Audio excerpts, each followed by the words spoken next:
আমি বারবার একটা কথা বলে এসেছি, আমরা প্রার্থিতা ঘোষণার পর থেকে এখনো পর্যন্ত আমাদেরকে রাজনৈতিকভাবে মোকাবেলা করতে ব্যর্থ হয়ে অসংখ্য অগণিত প্রপাগান্ডার শিকার আমাদের করা হয়েছে। আমরা শুধু সামনে এখন কেউ যদি নোংরামি করে তার সাথে তো নোংরামি করে সেটাকে প্রতিবাদ জানানো যায় না। আমরা সত্য সুন্দর দিয়ে প্রতিবাদ জানাতে চাই। আপনারা দেখেছেন সবকিছু, বারবার সব জায়গায় আমাদেরকে আমাদের যারা হচ্ছে যে এখানে ছিল এরা বারবার উস্কানি দেওয়ার চেষ্টা করেছে আমাদের ছেলে মেয়েগুলোকে।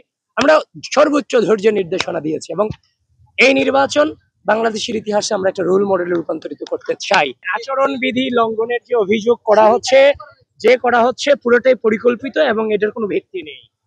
প্রথম আলো যে নিউজ করেছে আমাকে দেখিয়েছে আমার পাশের জনরা, এটা সম্পূর্ণ ভিত্তিহীন এবং উদ্দেশ্য প্রণোদিত। কারণ চিফ রিটার্নিং অফিসার হচ্ছে যে নিজে আমাকে গ্রুপে নিয়ে গেছেন এবং স্বচ্ছ ব্যালট বাক্স আমাকে প্রদর্শন করেছেন। এটা তো স্বাভাবিক ব্যাপার, নির্বাচনে প্রার্থীরা পাবে। অভিযোগ করলে অনেক অভিযোগ করা যায়, আজ কোনো অভিযোগ নাই।